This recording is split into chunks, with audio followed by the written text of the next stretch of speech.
जय हिंद साथियों, एग्रोमेनिया चैनल पर आपका हार्दिक स्वागत है, अभिनंदन है। मैं हूं आपका दोस्त सक्सेचार और हम पढ़ रहे हैं मनोविज्ञान विषय। तो मनोविज्ञान विषय के अंदर हम अधिगम के सिद्धांत पढ़ रहे हैं और जो आज हमारा अधिगम का सिद्धांत है वो है सामाजिक अधिगम सिद्धांत, सोशल लर्निंग थ्योरी। कि बच्चा किस प्रकार से समाज से चीज़ों को सीखता है, किस प्रकार के व्यवहार को समाज के अंदर इजाज़त है, किस प्रकार का हमें व्यवहार करना है, किस प्रकार का व्यवहार नहीं करना है ना। तो समाज के अंदर किस प्रकार की बातें होती है, उससे बच्चा क्या है बहुत सी चीज़ें सीखता है। तो जो सामाजिक अधिगम सिद्धांत है इसके प्रवर्तक कौन है? Albert Bandura. Albert Bandura baby doll study से याद रख सकते हैं ना। बेबीडोल स्टडी किसने की थी? अल्बर्ट बांडुरा ने, है ना।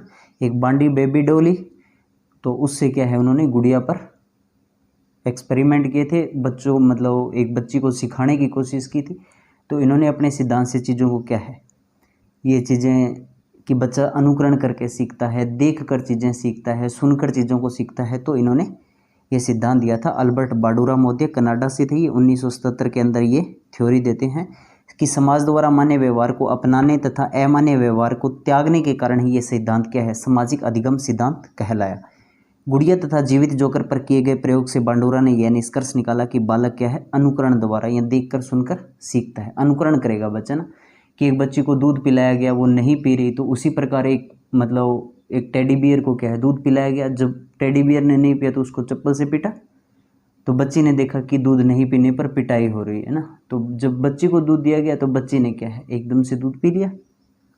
तो इस प्रकार से बच्चा क्या है अनुकरण द्वारा सीखता है। अनुकरण द्वारा सीखने की प्रक्रिया क्या है ना, इसके जो 4 चरण है इंपॉर्टेंट है। अवधान, सबसे पहले अटेंशन, ध्यान केंद्रित करना होगा किसी चीज़ पर कि किस प्रकार से वो चीज़ हो रही है ना, कि उसके करने का तरीका क्या है। उसके बाद में धारण, उस चीज़ को एक्सेप्ट करना, धारणा बनाना मन के अंदर, उस चीज़ को धारण करना। उसके बाद पुनः प्रस्तुतिकरण, फिर से उस चीज़ को करके देखना।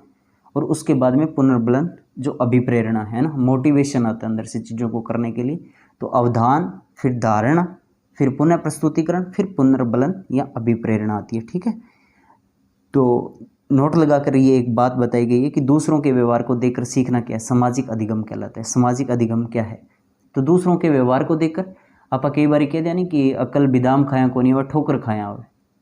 तो मतलब अक्ल ठोकर खाया को नहीं हो, अगर आपकी ठोकर सीखांगा नहीं तो मतलब इतनी ठोकर लग जाएगी कि संभल भी कौन पाऊंगा। तो दूसरे की ठोकर लगने लग रही है, बीऊ सीखो।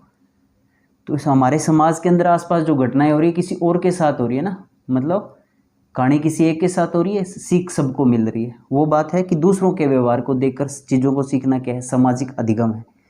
जिसको देखकर बालक व्यवहार करना सीखता है उसे क्या है, प्रतिमान या मॉडल कहा जाता है ना। कि आप देखा कोई एक्टर्स का या मतलब एक्टर का के फैन हो जाए बच्चा, और बिंग तरीकों ही के मतलब हेयर स्टाइल रखनो, ड्रेसिंग सेंस या मतलब बहुत सी चीज़ें। तो बच्चा जिनको देख कर क्या है अनुकरण कर रहा है उसको क्या है मॉडल या प्रतिमान माना जाता है। किसी को भी हाँ वो भी अणदई शाणो है, वो भी अणदई गूंगी हरकतां करे, तो इस प्रकार वो अपना मॉडल मान लेता है। इस सिद्धांत के अंतर्गत बालक अनुकरणात्मक व्यवहार करता है। इसे प्रेक्षणात्मक या अवलोकनात्मक निरीक्षण युक्त अधिगम सिद्धांत भी कहा जाता है। कि बच्चा पहले क्या है प्रेक्षण, जांच कर रहा है चीज़ों को, अवलोकन कर रहा है चीज़ों को, देख रहा है, फिर क्या है खुद को लागू कर रहा है। तो इसके अन्य नाम है ये कुछ। बांडुरा द्वारा गुड़िया पर किए गए प्रयोग बेबीडोल स्टडी के नाम से जाना जाता है। तो इसका एजुकेशन के अंदर क्या महत्व है? बालक के व्यक्तित्व निर्माण में यह सिद्धांत क्या है, बहुत उपयोगी है पर्सनैलिटी डेवलपमेंट के अंदर, है ना। छोटे बालक सही व गलत व्यवहार में अंतर करने में अपने को असमर्थ पाते हैं, यही कारण है कि वे गलत व्यवहार का अनुकरण करने लगते हैं। तो मतलब जो चीज़ें गलत है सही है, बच्चों को क्या है हम इस सिद्धांत के द्वारा या किसी भी प्रैक्टिकल के द्वारा चीज़ें समझा के अनुकरण द्वारा उनको दिखाएंगे ना, तो बच्चे अनुकरण करेंगे, सही गलत क्या है तो बच्चे सीख जाएंगे। अतः बालक के सामने सभी टाइम क्या है सही बातें करनी चाहिए या उसी मॉडल को क्या है प्रस्तुत करना चाहिए, जिससे क्या है अच्छा सीख पाए बच्चा ना। तो कक्षा कक्ष परिस्थितियों में बालक के सामने सदैव आदर्श व्यक्तित्व वाले प्रतिमान ही प्रस्तुत करने चाहिए। तो हीरो किन्हें दिखाना चाहिए हमें, है ना। तो कक्षा कक्ष की जो परिस्थितियां हैं उसके अंदर मॉडल अच्छे होने चाहिए। जो चीज़ें हम दिखा रहे हैं अच्छी पर्सनैलिटी ही दिखाएं, है ना। तो हमें कलाम दिखाना है, कसाब नहीं, है ना। तो अच्छे मॉडल्स क्या है बच्चों को प्रस्तुत करने चाहिए। उसके बाद में बात कर लेते हैं पुनर्बलन सिद्धांत की। प्रबलन सिद्धांत सबलीकरण का सिद्धांत, रेनफोर्समेंट थ्योरी, क्रमबद्ध व्यवहार सिद्धांत, चालक न्यूनता सिद्धांत, प्रेरणा प्रबलन हास सिद्धांत या परिष्कृत सिद्धांत, यथार्थवाद सिद्धांत क्या है, इस सिद्धांत के अन्य नाम है। हमें मेन चीज़ पुनर्बलन सिद्धांत, सबलीकरण का सिद्धांत है ना, क्रमबद्ध व्यवहार, इन चीज़ों को एक दो बार देखेंगे तो चीज़ें याद रह जाएगी। और रिवीजन के लिए ये क्लासेस बहुत ही इंपॉर्टेंट है, इसलिए ये अपने दोस्त लोगों के साथ क्या है आप शेयर कर दिया करो लिंक को, ताकि उन्हें भी फ़ायदा हो और वो चीज़ों को क्या है सीख पाए। और चैनल को ज़्यादा से ज़्यादा संख्या में क्या है आप सब्सक्राइब करवा दिया करो अपने दोस्त लोगों से। ये बार बार कहने वाली चीज़ नहीं है कि जब भी हम किसी से कुछ लेते हैं तो हम देने का भी प्रयत्न करते हैं। अगर मैं आपको कुछ वीडियोस प्रोवाइड करवा रहा हूं तो आप बदले में मुझे चैनल सब्सक्राइब करके, वीडियो को लाइक करके, कमेंट करके मुझे क्या है पुनर्बलन दे सकते हो। तो ये सिद्धांत का प्रतिपादन किसने किया था? ठीक है, कौन से सिद्धांत का? तो क्रमबद्ध सिद्धांत का। पुनर्बलन सिद्धांत या सबलीकरण का सिद्धांत है वो किसने दिया था? तो सर ये दिया था क्लार्क हल्स भाई साहब ने, है ना। 1943 में इनकी एक पुस्तक आती है प्रिंसिपल ऑफ द बिहेवियर, है ना, जो व्यवहार के सिद्धांत है, वो एक इनकी किताब आई थी जिसके अंदर इन्होंने इस सिद्धांत का प्रतिपादन किया। बाद में 1951-52 में उन्होंने अपनी अंतिम पुस्तक ए बिहेवियर सिस्टम के अंतर्गत इस सिद्धांत को विकसित किया ना।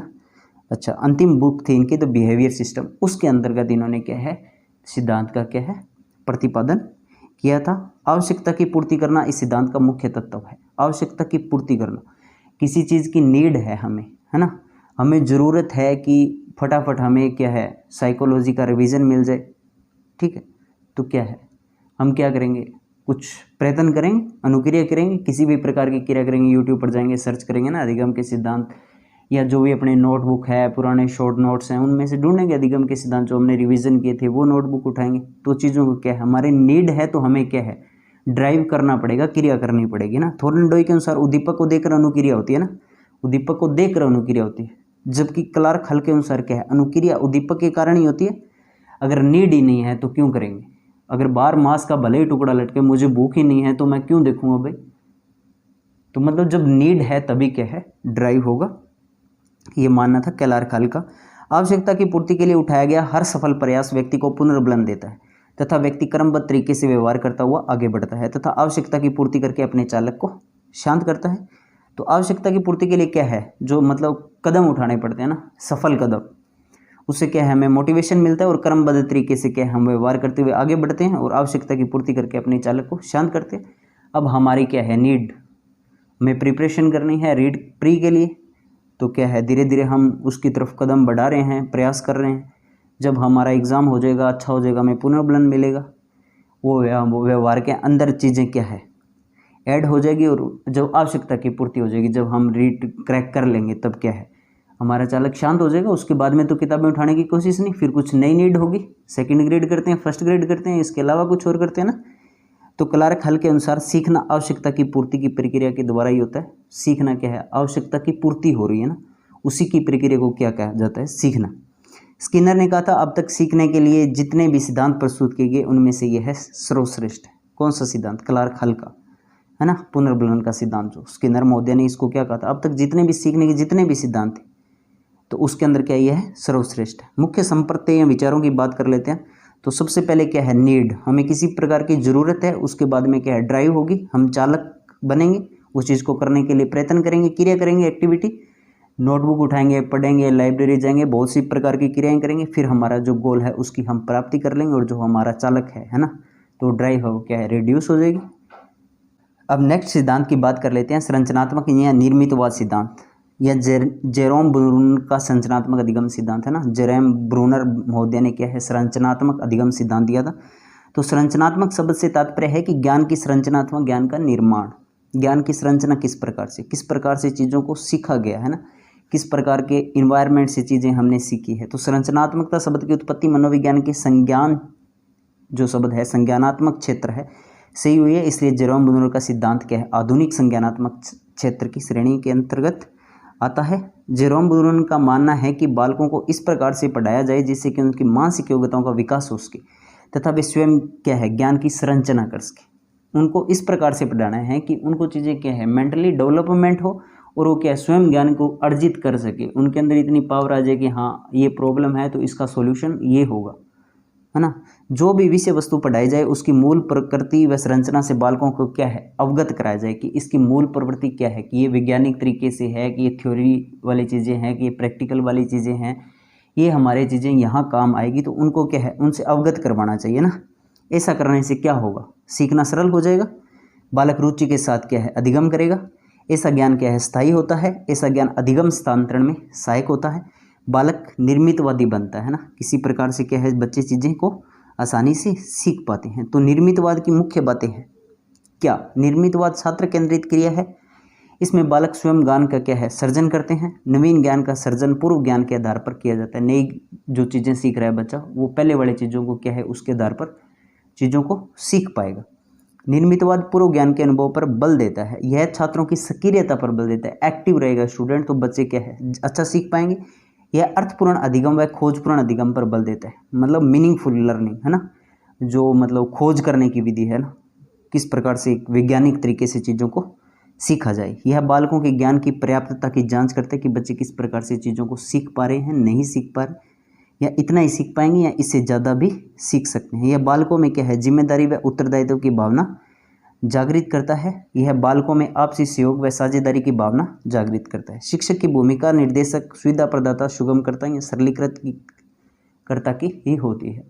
अब शिक्षक क्या है, उनकी प्रॉब्लम को सिर्फ सुविधा दे सकता है। आपको एक टीचर क्या है, सिर्फ सुविधा प्रोवाइड करवा सकता है, आपको पुश कर सकता है, आपको बाध्य नहीं कर सकते कि आप करो। सीखने के लिए आपको तत्पर रहना होगा, आपको ही क्रिया करनी पड़ेगी, इसके अलावा कोई दूसरा रास्ता है नहीं। शिक्षक बालकों के साथ क्या है, संवाद करता है, उनसे बातें करेगा। और जब छात्र शिक्षक के साथ बातें करेगा तो वो वाली बातें नहीं कि गुरुजी और बताओ थारा क्या हाल है, या मतलब आज के एक रार काल के एक रोर। तो उस प्रकार के जो अधिगम करने के लिए जरूरी चीज़ें हैं, बच्चा जब शिक्षक के साथ क्या है, अधिगम की बातें करेगा तो उससे उसको बहुत सी कुछ चीज़ें सीखने को मिल जाएगी और बच्चा क्या है, अधिगम को अच्छे से कर पाएगा। शिक्षक बालकों के साथ संवाद करेगा। निर्मितवाद के अंतर्गत पाठ्य पुस्तक की सहायता नहीं ली जाती है ना, इसके अंदर क्या है, पाठ्य पुस्तकों की ज़रूरत नहीं है। हम चीज़ों को क्या डायरेक्ट बच्चों को समझाएंगे कि खुद अब ज्ञान की मतलब अपने ज्ञान के हिसाब से या अपने अनुभव के हिसाब से ये चीज़ों को क्या है, सॉल्व करो। शिक्षक बालकों के क्या समक्ष चुनौतीपूर्ण परिस्थितियाँ जागृत करता है, उनको क्या है, पजल दे देता है। अब थे सॉल्व करके देखो, थारों होगा तो ठीक है, ना हुआ तो फिर मैं थाने कोई माड़ा मोटा सोल्यूशन बता दूंगा, अभी और करके देख लियो। तो बच्चों धीरे धीरे के अधिगम करना सीख जाओ। शिक्षक द्वारा बालकों के समूह बनाकर प्रत्येक समूह को विषय संबंधी सहायता दी जाती है। जिस प्रकार बच्चों को क्या है, प्रोजेक्ट दे दिए जाते हैं, थे 10 ग्राम जानो है, बाकी समस्या सुननी है, भी समस्या के समाधान है, इन प्रकार की बातें प्रोजेक्ट। समूह के छात्र उस समस्या पर क्या चर्चा करते हैं, विचार विमर्श करते हैं तथा पूर्व ज्ञान व नवीन ज्ञान की क्या है, अंतःक्रिया करते हैं, समस्या का समाधान व निष्कर्ष निकालते हैं। तो निर्मितवाद के मुख्य जो कारक हैं वो क्या है, संज्ञानात्मक निर्मितवाद। इसके प्रवर्तक कौन है, जीन पियाजे। इसके अनुसार बालक जैसे जैसे बड़ा होता है वातावरण के साथ क्या है, अंतःक्रिया करता है और निरंतर प्रक्रिया के द्वारा क्या है, ज्ञान का निर्माण होता है। उसके बाद में क्या है, सामाजिक निर्मितवाद। इसके अंदर क्या है, प्रवर्तक कौन थे, वाइगोत्स्की। इसके अनुसार ज्ञान का निर्माण है वो सामाजिक कारक व भाषा के द्वारा होता है।